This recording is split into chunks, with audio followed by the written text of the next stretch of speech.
کی جو وظائف ہیں وہ وظائف جو میں ٹی وی پہ بتاتا ہوں کسی کے پوچھنے پہ عمومی ہوتے ہیں. وہ پوچھنے والا تو ایک ذریعہ بنتا ہے لیکن وہ عمومی ہوتا ہے کہ آپ کے اگر اسی طرح کے حالات ہوں تو آپ بالکل جو ہے اس پہ عمل کر سکتے، اس پہ کوئی مذاکرہ نہیں ہے، اس کی عام اجازت ہوتی ہے. باقی پوچھنے والے کا ذریعہ بنتا ہے لیکن یہ کہ خصوصیت نہیں ہوتی کہ وہی کرے کہ دوسرا کوئی نہ کر سکے. یا یہ کہ آپ نے سنا کسی اور شخص کو کوئی تکلیف ہوئی، آپ نے میرا وہ وظیفہ سنا ہوا ہے، اس کی بھی میں نے اجازت دے رکھی کہ آپ آگے بتا سکتے ہیں کہ ہاں بھی مفتی صاحب ہمیں یہ وظیفہ بتایا تھا، یہ آپ یہ عمل کر لیں. تو یہ تو ایک صدقہ جاریہ ہے، اس کی میں نے عام اجازت دے رکھی ہے تاکہ میرے لیے اللہ کے ہاں جو اجر و ثواب کا ذخیرہ جمع ہو. باقی جو ہے وہ 2 وقت کی روٹی اللہ نے انتظام کر. قرآن کریم کی تلاوت جو ہے ناغے کے دنوں میں منع ہوتی ہے، لیکن باقی جو ہے ذکر و اذکار، اللہ کے اسماء کا ذکر، دروشی وغیرہ وہ ناغے کے دنوں میں بالکل پڑھ سکتی ہیں.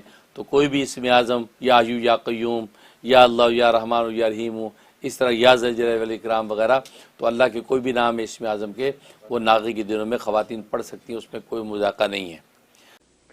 جی حضرت، میرے آپ سے 2 سوال تھے اور 3 سوال ہیں ایکچولی. 2 سوال تو یہ ہیں کہ ایک تو یہ بتائیے کہ فرض نماز جب جوائن کرتے ہیں اور امام اگر سلام پھیر رہا ہو، پہلا سلام اور دوسرا سلام، اور اس میں اگر نماز جوائن کریے تو وہ کیا جماعت کے ساتھ نماز شمار ہوگی؟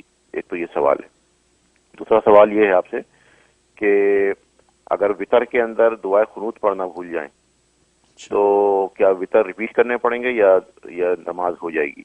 ٹھیک ہے، صحیح ہے، بہت اچھا. جی، جہاں تک پہلے سوال کا تعلق ہے اس میں کہ اس نے اگر پہلا سلام پھیرا ہے، دائیں طرف ایک سلام پھیرا ہے، اس وقت آپ اس میں شریک ہو گئے تو آپ کو جماعت مل جائے گی. لیکن دوسرا سلام بھی پھیر چکا ہے تو پھر وہ نماز سے نکل چکا ہے مکمل، اب جو ہے وہ آپ کی شرکت جو ہے وہ جماعت میں شامل نہیں ہوگی. تو لہٰذا پہلا سلام اس نے اگر پھیرا ہے اس وقت آپ جو اس میں شامل ہو گئے تو اب آپ اس کے شریک ہیں. آپ پوری اتحیات پڑھنے کے بعد اب کھڑے ہو کے اپنی پوری 2 رکعت یا 4 رکعت جو فرض ہیں وہ آپ پورے کریں گے. تو اس طریقے سے آپ کی شمولیت رہے گی. اور جہاں تک دوسرا سوال کا تعلق ہے اس میں کہ اگر وطر میں دعائے قنوت بھول جائیں تو پھر آپ کو سجدہ صاف کرنا پڑے گا، کیونکہ اس وقت میں کوئی بھی دعا پڑھنا، اس مسنون دعا پڑھنا واجب ہے اور دعائے قنوت پڑھنا سنت ہے. تو آپ نے چونکہ واجب دعا پڑھی نہیں ہے اور واجب کے ازالے کے لیے سجدہ صاف کرنا پڑتا ہے، لہذا آخر میں سجدہ صاف کر کے آپ سلام پھیر دیں. لیکن اگر آپ نے سجدہ صاف نہیں کیا، ویسے سلام پھیر دیا تو نماز واجب الاعادہ ہوگی، یعنی دوبارہ سے آپ کو وطر پڑھنے پڑیں گے. بہت خوب. یہ ان لوگوں کے لیے بھی ہو گیا کہ جن کو دعائے قنوت یاد نہیں ہوتی، اور انفارچونیٹلی ہماری بہت سی میجورٹی پاپولیشن کو دعائے قنوت یاد نہیں ہے، تو کیا وہ کوئی بھی دعا پڑھ لیا کریں؟ کوئی بھی ربنا آتنا فی الدنیا حسنہ والی دعا پڑھ لیں.